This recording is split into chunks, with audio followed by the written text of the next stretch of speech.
Hello. Hi. Oh my goodness, look at my hair. You, I'm you like, I know, don't know what to do with it. Throw a feather in it, I whatever. love it. I love it. Chuck a feather in your hair. Oh, I put so colourful shirts on. I thought I'd put colourful shirts on today. And it matches your eyeshadow and your nails, I've just yeah, noticed. I feel like if you're recording this, am I gonna be like, are you gonna see this? Because maybe I should put on my filter. Don't And say that. look like a bunny or like, Just do the whole interview with funny face filters. exactly. Well, welcome to Hurra Conversations. Thank you so much for coming onto the channel. It's lovely to have you here. Obviously, the first live action appearance of Alicia Masters ever. Which is obviously a staple Marvel character now, which is awesome. Yeah, I haven't seen the new movie. Is that That's okay. bad? That's not That can bad. be bad for your interview because Not should I at see all. it first and then we do this again so I can comment on it? I told you I was going to be a terrible interviewee. No, there's no such thing as a terrible interviewee because what I love about this is it's just a conversation. There's no, I'm not gonna like try and get into the nitty-gritty of life and stuff. It's Right, just a right, right, chat. right. But yeah, the new film, I will say, somebody who loves the Fantastic Four, is mind-blowing. I loved it. The cinematics, the score, everything about it's brilliant. It's like it was taken from a comic book. But that's how I feel when I watch the 1994 film, is I feel like I'm watching a comic book come to life. Um, Hmm. Obviously this is a new series that I'm doing because I've kind of spoken to voice actors and I was like, I'm going to branch out. And seeing the cameos in the new film, if you haven't seen that, then spoilers, but there's some cameos and they show up and it's so sweet. Well, quite frankly, that's the only reason I want to see it. It's because I'm excited to see the cameos from the other Fantastic Four team. The alums. And it's lovely because they don't just show up once. They've got a couple of cameos throughout the film, and it's really nice to see. And there's little nods to, Mr. Fantastic and things like this. And I spoke to Alex, and he was like, "Yeah, I did the voiceover for like the rocket ship takes off, and he's the countdown." And then there's a bit where he's talking, and it pans from him talking. It kind of does like a fade to black, and then it goes to Pedro Pascal writing on a chalkboard. And it's like, yeah, because Mr. Fantastic's talking, and then Mr. Fantastic's talking. Oh my God, that's crazy. That's so inside, you know what I mean? That's like the Easter eggs that only the true fans are gonna really get, And which is, great. that's the kind of thing we love about, comics and stuff like that, is that you can do that and you can have, I just remember as a kid watching these cartoons and there'd always be a cameo from some other comics book coming into the thing. So it kind of makes sense that they would do this. But I'm also excited that uh, at least from a nod of respect from the filmmakers, Mm, you know? I mean, that's what I think is really the heart of having those guys do a cameo, is just to say, hey, we know you guys are the OG. we see you. We know you exist, and that's the thing, isn't it? Marvel clearly know that that film is 494 there. is the OG. We know it. So, Boom. we might as well pay homage, Appreciate it, honor appreciate it, it. pay Yeah. our respects to the work that was done. And everybody probably at this point who has worked on the new ones, they're probably aware of the story. They're probably aware of the original one.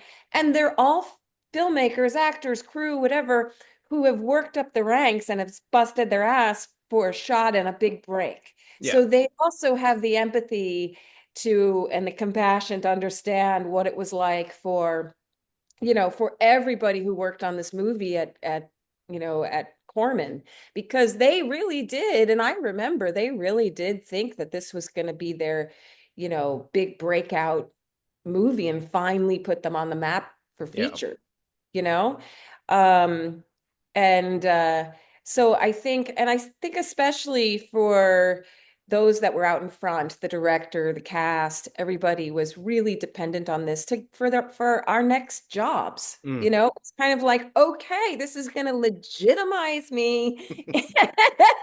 And hey, maybe I'll even have a doll after me. You know, I mean, you start to think about this It's stuff. it's a dream. It's a dream. It's fun. But ultimately, it was really about this is going to really help my career to get to the next level. And I Mm. think that's where everybody was really fighting for the movie to come out because it was like, this is a good one that will really help propel us to the next level of our careers.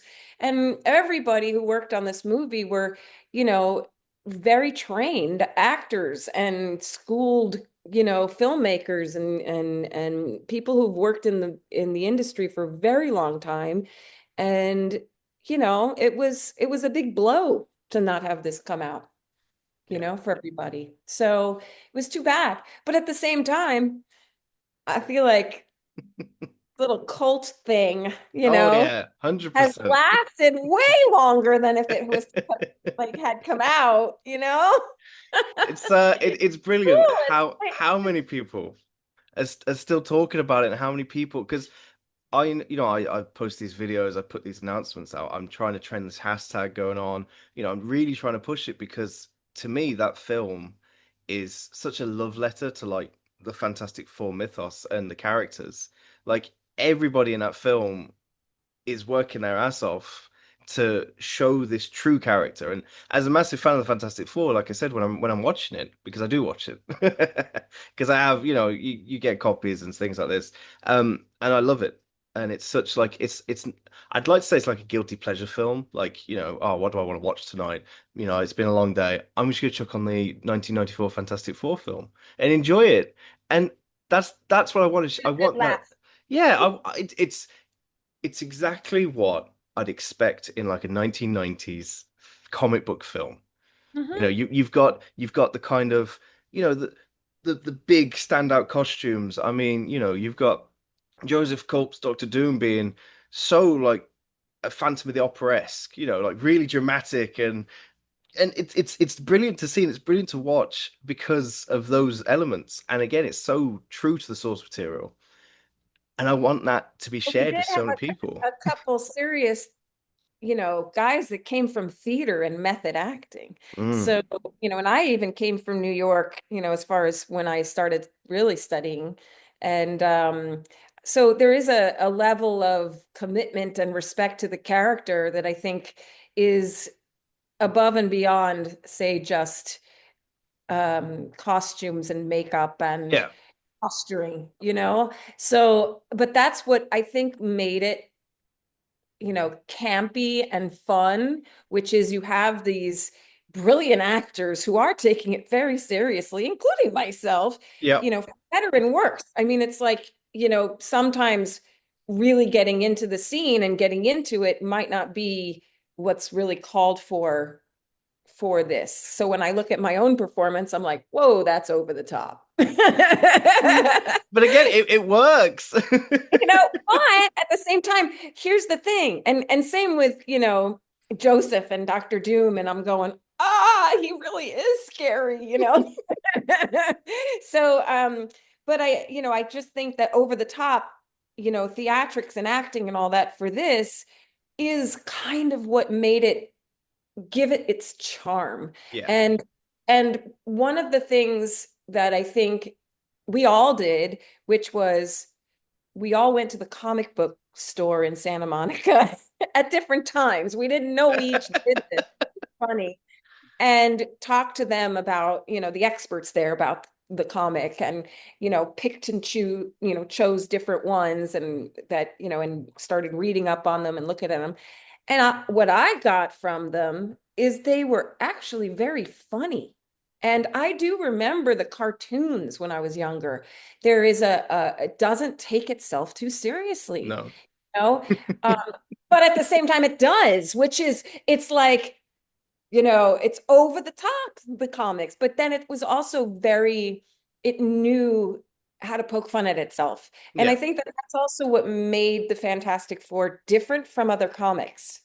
And what made the 1994 version different and more endearing than all the new ones is that got that humor. Yeah. It got we're really not taking this so seriously, but we're having a freaking blast. You know what I Yeah. mean? We're really into this, and we want to do honor the characters as much as we can. And when we even had Stan Lee there, it was a lot of pressure. It was like, oh God, we got to really make sure that we're staying true. I mean, I was playing a blind woman, and I went to the Braille Institute in LA and observed and just watched, and sort of watched them and how, where their eyes focused and how they do, all that stuff, because I wanted to portray a blind person authentically. Yeah. But then I watch the film now and I see the blocking, they have me walking down a whole flight of stairs with a cane, not a cane, but Yeah. Yeah. Like the blind guided sticks. walking stick. Yeah. I forget what it's called, but not holding the hand, not having somebody holding my arm down the stairs, just like as if. When have you ever seen that? I've never seen a blind person walk down a huge flight of stairs in the middle of the stairs and just like find their way down. She would take the elevator, or be held by Or just somebody. hold Yeah. And the I was handrail. too, yeah, and I was too young and naive to even like second guess any, or question any blocking or question the Yeah. director, in the, whatever was going on. It wasn't my job. So I was like, all right, well, okay, I'll just do the best I can. So, and my costume, which I don't know if you know the story about all the costumes. We I had don't to know. we had to bring our own costumes. So I raided my mom's closet because she had all these, because I'm like, okay, I need a princess dress of some kind. And I was broke, and I was like, I don't, I have to go buy a dress. And what was she wearing? So I raided my mom's closet. I don't know why I picked this one dress. It was super 70s. It was like this long sleeve, high waist, but it was just like an ultra 70s dress. And they're like, okay. I didn't know that. That's brilliant. I love that. And then the one that I'm wearing going down the stairs is actually see-through. And like, yeah, I had some sort of thing underneath it, like I don't know what, but I'm like, would a blind person wear a see-through sexy dress like in an office I'm like, who was approving this? Sorry, no offense to the costume No, people. We did have to bring our own, and clearly I wasn't even going, would she wear this? I just brought stuff. I was just just look like, good. I just stuff. What do you want her to wear? What did I know? I mean, she might have not known it was see-through. There's that. Like, there's that That's character true. element. She You wouldn't would have have known it was. known. No one That's the told her. classic. Everyone, yeah, yeah, you should wear that. Yeah. Oh, you'll get a man today if you wear that. And she did. She did. She did. Maybe that was it. And hey, And Ben. it's Oh, so sweet. Not the see-through dress part. The relationship between Ben and Alicia is so sweet. aw. Because it's Yeah, just, that was. I you have to know, say we had so much fun, and I got to have a relationship, with Michael and with Carl. mm, yeah, Because Michael played Ben, Carl played the thing. yeah, So I and got to hang out with both of them and do that just scenes and sounds ace. yeah. Because you get to bounce off like different people, and I love because obviously speaking with other people, I love the fact that everyone just kind of got along with it as well. Like everyone was just kind of happy to be there. You enjoyed it. It was fun. I mean, I'm guessing every day wasn't like just a fun day, but from what I've heard, everything was enjoyable. It was fun to be on set. There was people that knew everything that was going on. I mean, you just mentioned about everyone going to the comic book store separately. I bet that was a funny thing. Like, oh, you went to that comic book shop too? I bet they loved it. The few weeks or whatever where people were walking into the comic shop going, "Well, I'm playing Alicia Masters, and oh well, I'm playing the thing, and I'm playing Mr. Could you imagine? I'd love that if Yeah. people kept to me going, yeah, just so you know, I'm the next Bond. I'm just reading it. It's like what? So Yeah, but you know they had the what? best day. They probably did, but I also wonder if that happened often, because didn't they already have was Batman had come out, Yep, right? yep. They in production on others like Spider-Man. I don't know. I can't believe they're in the heart of Hollywood, Santa Monica. They were the like Mm. only comic book store. And so I have to believe that we weren't the first actors or something to go in and go They're the only comic book store. They made research. sure for it. They made sure so they can meet everyone. Right. Well, I'm gonna be Either Batman. that, either that, or they thought they were in some sort of dream because they're just like, Why do superheroes keep coming? wait, yeah. So anyway, but no, I would say what I remember of shooting that it was long days. They were long days Mm. when we were shooting. And I do remember that there were some times when it was, we did have a lot of fun and it was really great. But then there were some times that was just because, especially like you had Joseph in that costume and with Mm.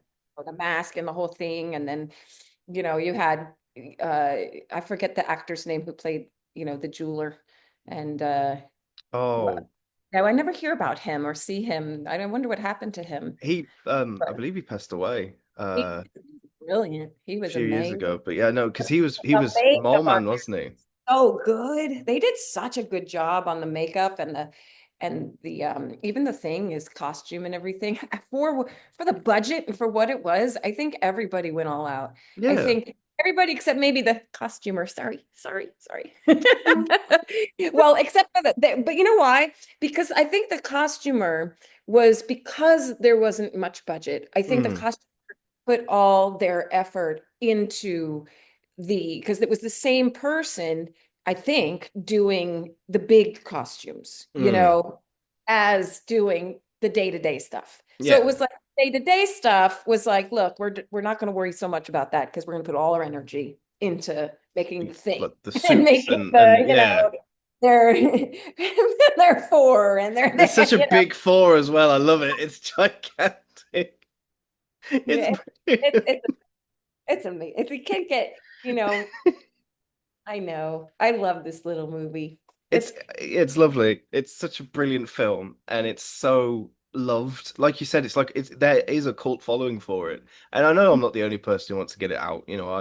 I've just kind of after the Fantastic First Steps came out, I saw that the original four had cameos in the film, and I was like, oh, Marvel are making it aware, like they know about this film's existence. Like you said, it's like an honorage, it's like it's an homage to them. They know it exists. They know the actors love what they did and the characters they played. So Marvel are aware now, and that's confirmed that they're aware because obviously they've brought them in and they made a massive thing, taking them to the premiere. They could have just not done that, but they did. They made effort to take them to the premiere. Go, here's the original Fantastic Four, and I can guarantee people are like, what? But Ewan Grufford's here. It's like, oh, there's another Fantastic Four, and then people research it, find it, and then boom. And I genuinely think because of the love that First Steps has got I genuinely think it's going to catapult this. I mean, there's the petition out there that obviously I'm sharing everywhere. I'm going to tell everyone to sign it because I want to have some kind of official release of it. Here's the film. You don't have to find it through means and ways. It's Disney Plus. Put on Disney Plus. Make some DVDs. Do something fun with it. An event. Let's have an event. Let's do like a little press tour where there's little yeah. screenings, stuff. Things like Even this. polish it up a little bit, Yeah.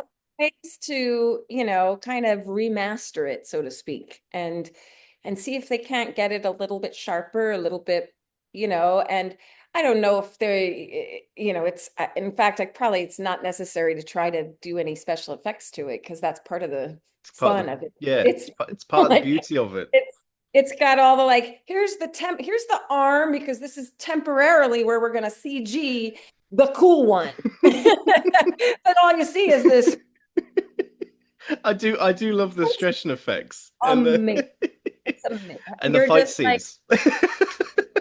Oh, it's so fabulous. It But the really thing is. is, what everybody knows who's in filmmaking, and you have to put, like, as an actor, you have to put so much trust in, especially in a movie like this, in the team. Mm. It because you're like, I mean, in any project you do, you have to put your trust in the creatives and all that to make you look good, I guess, you know? Yep.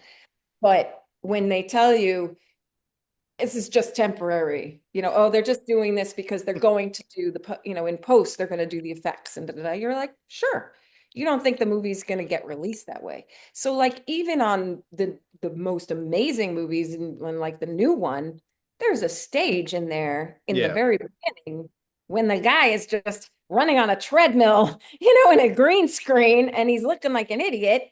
If they kept that as in the movie, be like, this is ridiculous. So that's kind of what you're dealing with the 1994 version, Yeah. is you're dealing with a lot of temp effects, and they just for the sake of putting an assembly together, they had to kind of do something, to show this is Yeah. where, so then they just do some whatever they can super quick. So, but it's also part of the charm. It It's is. part of, It's part of so what we get a giggle out of, you it's know? just lovely because it's so like the CGI and the graphics obviously of the time, and that's what makes that's the beauty of it in a sense, because it goes, look, this isn't new. This isn't like, you're not gonna have, a 100-foot Galactus walk past. It's gonna be it's brilliant because you think about this, you think, right, it's of the time, the CGI is like this, the special effects are like this, but it looks so good for a 1994 film. Obviously unreleased, but for a 1994 Yeah. film, Yeah. the effects are brilliant. Like they just are. Well, And we have to remember that back then it was practicals too. yeah, I mean, we were just getting into, computer graphics, and those kinds of effects. So they were there, it was starting, but it was just the very beginning of it, So that's why, you still had the thing with like his puppet mouth and like, yeah, but I prefer that. I don't know. And maybe it's just my age, but I really love like I'm gonna favor the original Star Wars series over than anything new. But also just in looking at the older 80s and 90s science fiction and fantasy movies, and even still, I think Guillermo del Toro, sorry. that's okay. Um, Guillermo del Toro does use practicals like he did with Labyrinth, Yes, even when he didn't have to. yeah, So, and I think the reason is also because it creates more soul. You're taking up space, you're taking yeah. up air, and you can't really replace that. Although God knows everything right now, sometimes you can't even tell, and with Oh yeah, AI, no, yeah, no, AI is scary. it's mind blowing. But I think there's also something to be said about when the actor is acting with something Yeah. and a puppet or whatever, and there's a magic that happens, and yeah, so I'm a fan of practicals.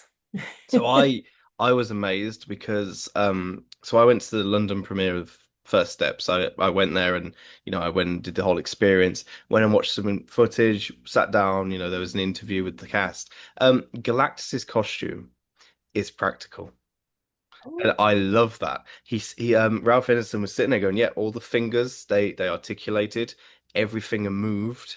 I stood there, and it's amazing to think that that suit is practical. Obviously, the 100-foot size probably isn't too right, right, practical, but right. no, Ralph Ineson can just grow like that.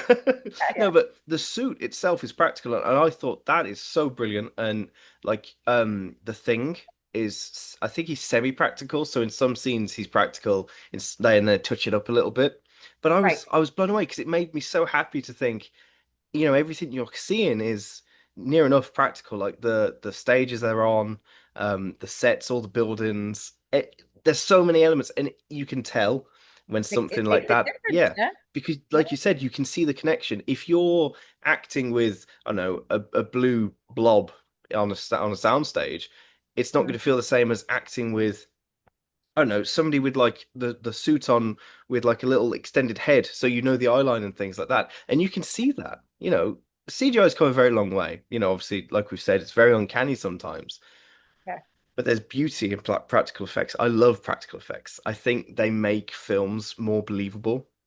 Mhm. Like you see Galactus, but knowing that's a practical suit before going in to watch it, I thought to myself, you can see the movements, you can see how he's gone right. The characterization of this big, eternal space cosmic being, he's going to be a bit heavy on the shoulder. He's going to have poise about him. He's going to have good posture. Because you can see as well when he moves that it's practical, and it's gorgeous. And like you said, with the thing in the 1994 film with the puppet mouth, I think it works. Mhm. It because it moves well. The costume looks brilliant. You know, it does. It looks really effective as a thing costume. Yeah. And No, they again, did it. I thought they did a fantastic a job. fantastic job. Ding. Yes, yes.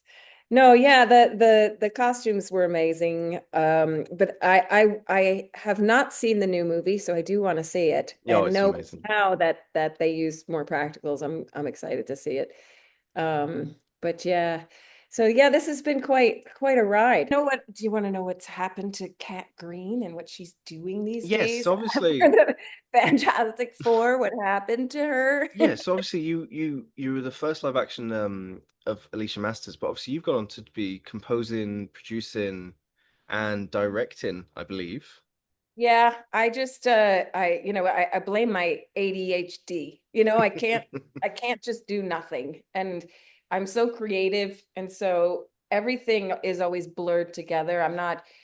It was very frustrating for a while because you had to pick one and pigeonhole yourself into something in order to be successful at it. Yeah. And in a lot of ways, yes, it's true. Maybe you have to focus and get your identity in one area so then you can cross over and whatever.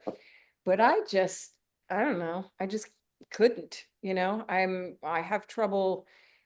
It's not boredom as much as it is just too much, too many ideas, too many things. And then when I get a seed, and then if I get a spark, then all of a sudden I'm like, okay, I'm going that way. So I worked in music for a long time because ultimately I feel that I identify the most as an artist, as Yeah. a singer, vocalist, an artist.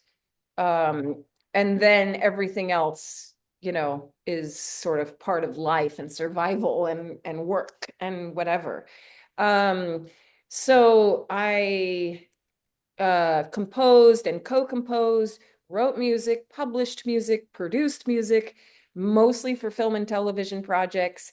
Then I worked in corporate for like a minute at Universal Publishing, and then I went back on my own.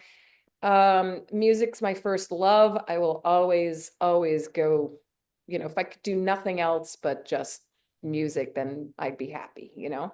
Um, and then I started working with my father, who had a production company, and he was sort of semi-retired at the time, but I needed new inspiration, and I just decided to try my hand at producing films.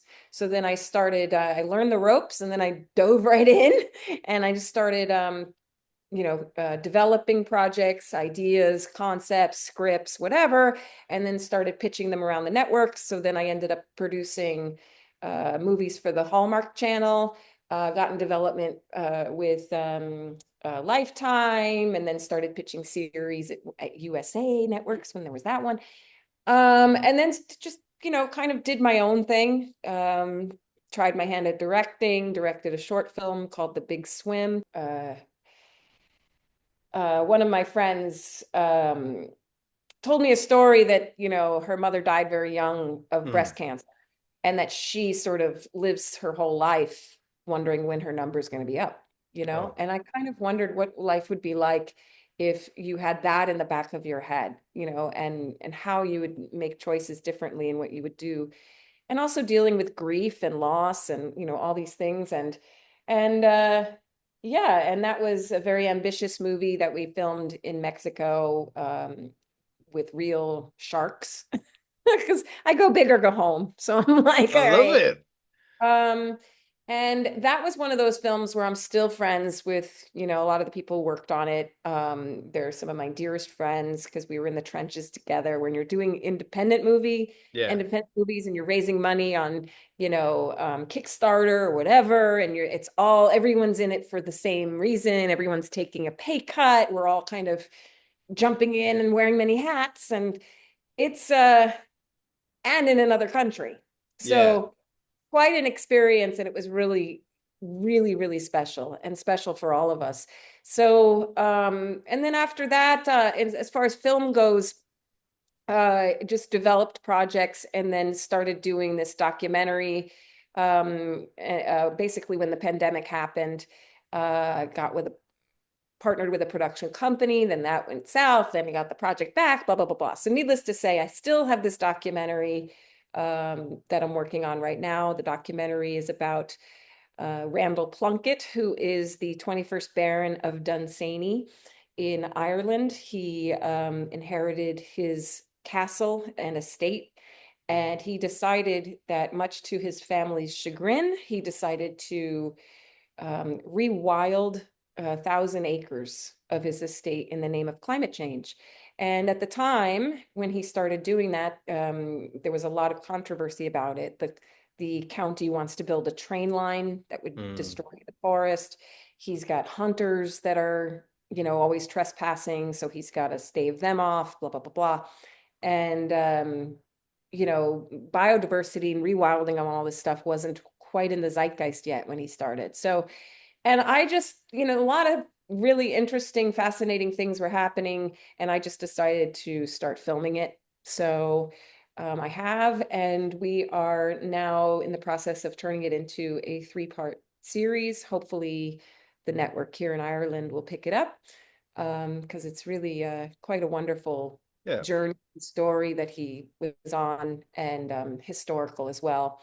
Um, and yeah, so then and then just, continually doing music and performing, and I have a couple albums out, and I'm working on another one, and I'm collaborating with some wonderful people here, and now I basically lived out what I am living a real life Hallmark movie. mm, I am middle-aged divorcee with my dog, packed up, sold everything, moved to Ireland, bought a country house, country cottage in the middle of the Wicklow Mountains, and I'm renovating it to become a retreat center.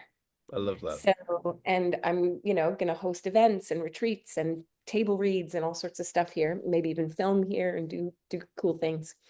Um, but I've yet to have my hot strapping Irish carpenter. It's like a Hallmark movie. Yeah, there'll be a meet cute. Sweep me There'll be off a my yeah. feet, take me to the cliffs of Moher. Try, there it might be that if you have a table read come over and then you try and fall down the stairs, someone will catch you in their arms, and that's it. That's it. And you There go, we go. you know that in 1994 I played Alicia Masters, and I should have fell down the stairs. And then boom, that's it. That's the meet cute. The meet cute. That's what I That's need. it. Oh, And it's a meet that's cute. part of going to be It's part of always a this. meet cute. Yes, I need the meet cute to happen. It's like a meet cute, just like in the 1994 film where Ben Grimm bumps into you. That's your meet cute. Yeah, And obviously except then, except in real life, the meet cute would be like, "Get out of my fucking way!" It wouldn't be like, oh, I've be like, fallen. "Excuse me, Did you just walk into me? did you see? I'm blind. Get out of my way."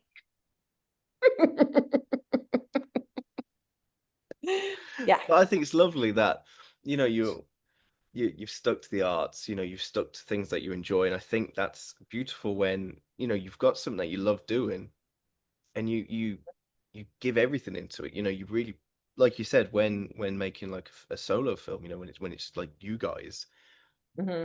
it's the people in the film, it's the community in that film that are going, right, here's, I've got like, I don't know, I've got £100, I'll get this, and then it's stuff like that. I learned as well that in the Fantastic Four film, that during the score, people put their own money into it, and there's so much of people's own, like you said, you had to pick up your own like casual clothes for the costumes and things like this, and I love that because it really gives that sense of people wanting to do well. And I Yeah, just think it's such a nice, I think with the arts, with the community is the best part. When you join a theatrical society, or if you, I don't know, dabble into plays or music and things like, you've got people that are like-minded and they want the same thing as you. They want to put on an amazing show. They want people to go, wow, this was amazing. I loved watching that. I loved hearing it. I loved, seeing it. I want more of it. And it's that community that builds strength. yes, That's the part of the arts that is the most important. The people that take part and the people that observe it and take yeah, it in. right. Well, I think also that I think when you get to a certain level of filmmaking, and I'm talking about $30 million budgets and above, um, there's so many,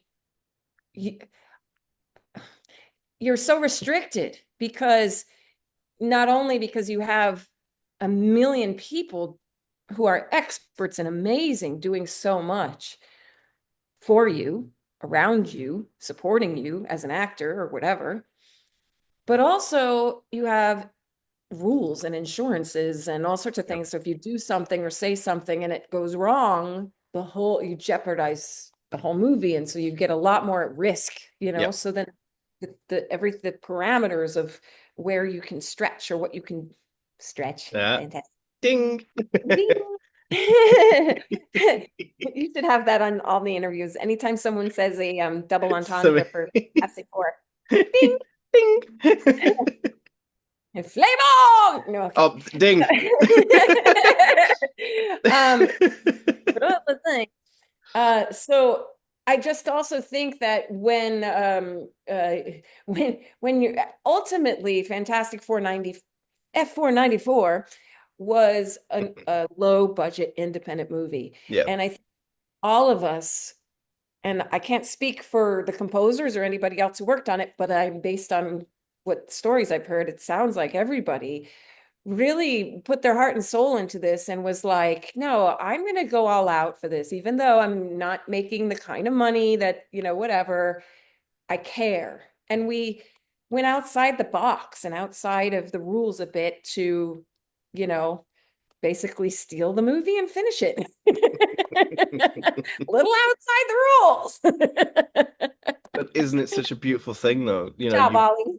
all did it. And I Oh, honestly, his I love son it. just like kicked ass getting that movie and putting it together, and like took a lot of risks. But sometimes you just got to do it. And we were doing it from day one. We were doing it from, basically bringing in our own costumes to, whatever. It's just like everybody was like, okay, we're gonna go the extra mile to try to make this, To get a this, good yeah. movie, even if they don't have the money. And that's I think that's ultimately I think that comes from when you're starting out and you're doing independent movies or you're doing theater or you're in school or whatever, you are doing it all. You're wearing all the hats. I mean, I've been on sets where I was a PA, I was a director's assistant. I was a director, I was a producer, I was, you know what I mean, and a runner, a gopher, whatever. And like, oh, a stand-in. I did stand-in where I'm trying to think of like all the behind the scenes Yeah. before, while I was auditioning for things, while I was trying to, and while I was learning how to make movies, by putting myself in the different departments, just wherever I can get a gig. Yeah. And then you learn, all different levels from doing an AFI student film to doing something for, one of the networks. And you learn. And then when you go on to do your own movie, then you really know and you can have compassion and empathy for what each department goes through, or you could even just jump in on something if you have to. The last Hallmark movie I did, we had such a an executive that was really a stickler on every aspect of the costumes for this movie. For whatever reason, she was really obsessed with, she had to approve that barrette and approve that this and for that. And I had never experienced that before. And we had a time difference because we're shooting in Ireland and they were in LA. And so communication was very difficult. We've had, we had so many issues. We were filming in the middle of nowhere in a castle. So trying to get certain costumes, we had just had a snowstorm. So there was so many. So it was very difficult to have every little piece approved by a network. Yeah. You know what I mean? So I knew in the time, I was like, I know I'm pissing them off because I'm not able to keep up. And my costumer was pulling her hair out, literally, and crying, and she could not keep up. Mm. And I knew that I had to just make a good movie first, because ultimately the audience isn't going to give a crap if she wore this beret or that one. Yeah. The exact, and I had to risk, you know, getting fired because I had to put my independent filmmaking hat on. And even the director who was working with me, who had done way more network projects, she would come to my defense and go, look, she comes from independent filmmaking where she's got her hands in all the trenches and she's making sure that everything is going, she doesn't have time, Mm. so it, but what it did was all that training and all being on sets and understanding, it enabled me to not have that movie fall apart because it came this close to falling apart. And then that would be, movie wouldn't be Yeah. made and we lost a lot of money for the network and blah, blah, blah, blah. So it comes in handy, having, when you're doing all this stuff and Yeah. doing, and sometimes you even think about like, oh my God, I remember the day when, what did we do in that movie? Oh, yeah, that's right. We had to go. But Um, thank you. I want to, thank you so much for championing, the attention on the movie and hopefully getting it out there for others to see. Appreciate it. um, Obviously my idea is to get the film released. That's my end game. That's my goal. That's where I want to get it to. Um, because I love the film and I want other people to love the film that might not know about the film. Like if you announce coming to Disney Plus, this 1994 film that was never released, Fantastic Four.